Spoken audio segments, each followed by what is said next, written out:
السلام عليكم ورحمة الله وبركاته. بسم الله الرحمن الرحيم. الحمد لله نحمده ونستعينه ونؤمن به ونتوكل عليه ونعوذ بالله من شرور أنفسنا ومن سيئات أعمالنا. من يهده الله فلا مضل له ومن يضلله فلا هادي له وأشهد أن لا إله إلا الله وحده لا شريك له وأشهد أن محمدا عبده ورسوله. اللهم صل وسلم على رسولك سيدنا محمد وعلى آل سيدنا ومولانا محمد.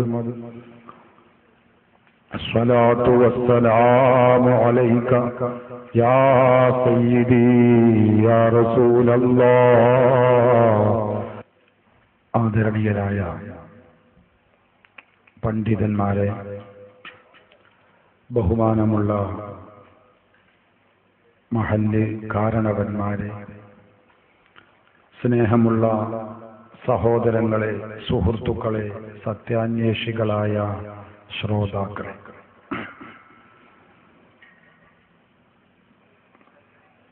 അല്ലാഹുവിന്റെ ദീനിനെ കുറിച്ച് പഠിക്കാനും മനസ്സിലാക്കുവാനും വേണ്ടി നാം ഇവിടെ സംഗമിച്ചത് അല്ലാഹു നമ്മിൽ നിന്ന് ഖബൂൽ ചെയ്യുമാറാവട്ടെ.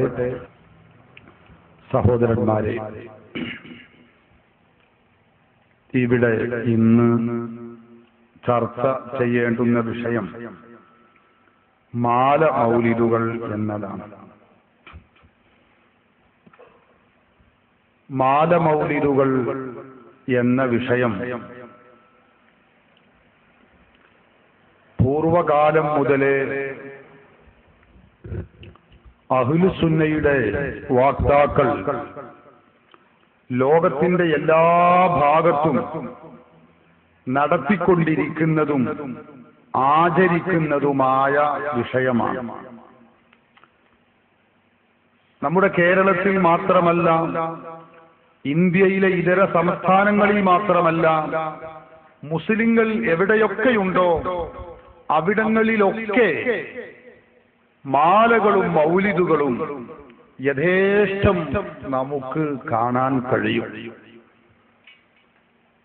രൂപഭാവങ്ങളിലും ശൈലിയിലും ഭാഷയിലും വ്യത്യാസമുണ്ട് എന്നതൊഴിച്ചാൽ ഈ ആശയം ലോകത്തിന്റെ എല്ലാ ഭാഗത്തും കണ്ടെത്താൻ കഴിയുന്ന ഒരു കാര്യമാണ്.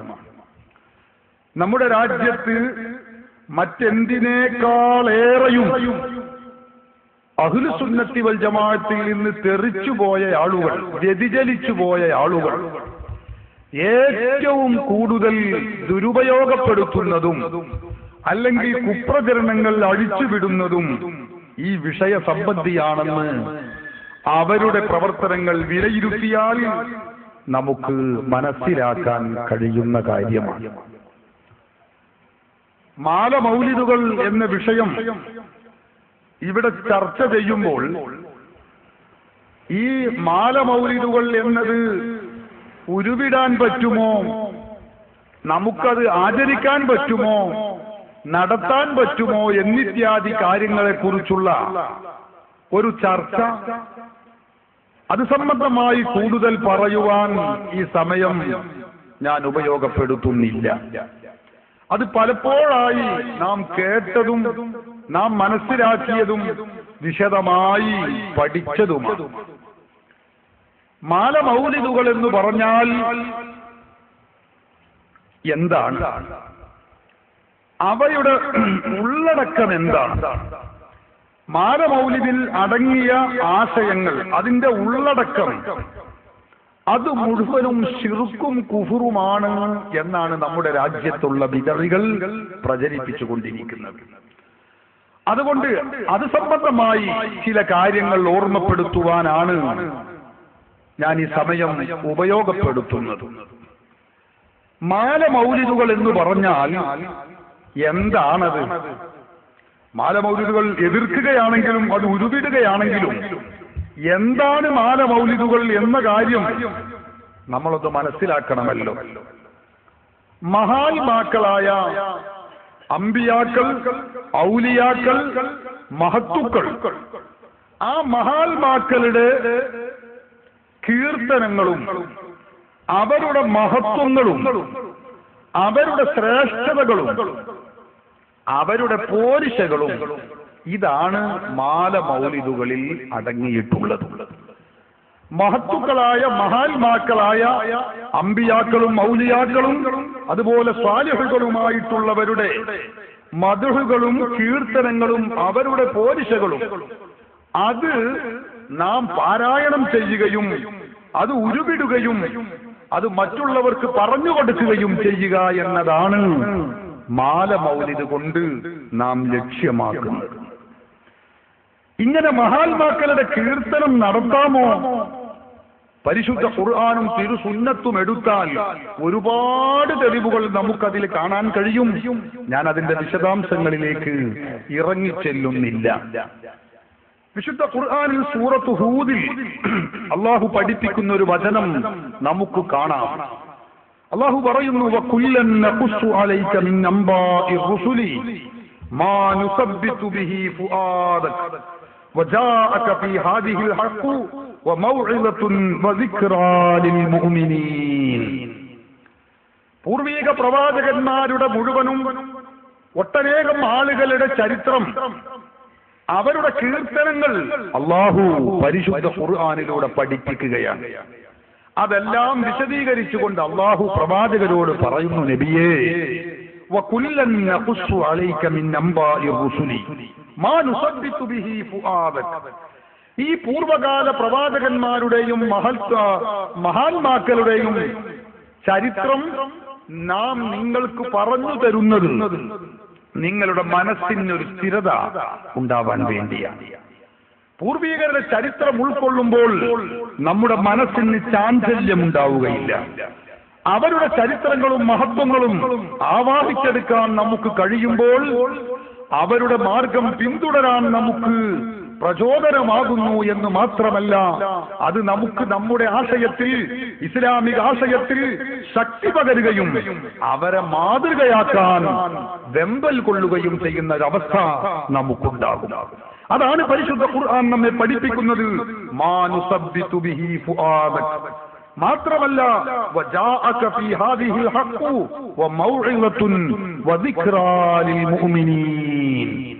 വിശ്വാസികൾക്ക് ഇതിൽ ഉപദേശമുണ്ട്, ഉത്ബോധനമുണ്ട് എന്നാണ് അള്ളാഹുവിന്റെ ഖുർആൻ നമ്മെ പഠിപ്പിക്കുന്നത്. മറ്റൊരായത്തിൽ അള്ളാഹു പറയുന്നു, മഹാത്മാക്കളായ ഒട്ടനേകം പ്രവാചകന്മാരുടെ ചരിത്രങ്ങൾ നമ്മുടെ മുമ്പിൽ ഇങ്ങനെ വരച്ചു കാണിച്ചു തന്ന ശേഷം അള്ളാഹു പറയുകയാണ്, വവഹബ്നാ ലഹും മിർ റഹ്മതിനാ വജഅൽനാ ലഹും ലിസാന സിദ്ഖിൻ അലിയ്യാ. ഈ മഹാത്മാക്കളായ ആളുകൾക്കൊക്കെ നമ്മുടെ കാരുണ്യം നാം ചൊരിഞ്ഞു കൊടുത്തിട്ടുണ്ട്. അള്ളാഹു പറയുകയാണ്, നമ്മുടെ റഹ്മത്ത് നാം അവർക്ക് നൽകിയിട്ടുണ്ട്. മാത്രമല്ല, വജഅൽനാ ലഹും ലിസാന സിദ്ഖിൻ അലിയ്യാ. ഈ പ്രവാചകന്മാരും മഹാത്മാക്കളായ പ്രവാചകന്മാർ, അവർക്ക് നാം ലിസാനു സിദ്ഖിനെ നൽകിയിരിക്കുന്നു. സൂറത്തു മറിയമിൽ 50-ാം വചനമായി അള്ളാഹു ഇത് പഠിപ്പിക്കുന്നത് കാണാം. എന്താണ് ലിസാനു സിദ്ഖ്? ഈ പ്രവാചകന്മാർ മഹാത്മാക്കളുടെ സംഭവങ്ങളും കീർത്തനങ്ങളും പറഞ്ഞതിന് ശേഷം അള്ളാഹു പറയുകയാണ്, വജഅൽനാ ലഹും ലിസാന സിദ്ഖിൻ. അവർക്ക് നാം ലിസാനു സിദ്ഖ് നൽകിയിരിക്കുന്നു. വിശുദ്ധ ഖുർആനിന്റെ ഈ വചനം വിശദീകരിച്ചുകൊണ്ട് ഇമാം റാസി വിശദീകരിച്ചത് കാണാം, ഇമാം ഖബരി വിശദീകരിച്ചത് കാണാം.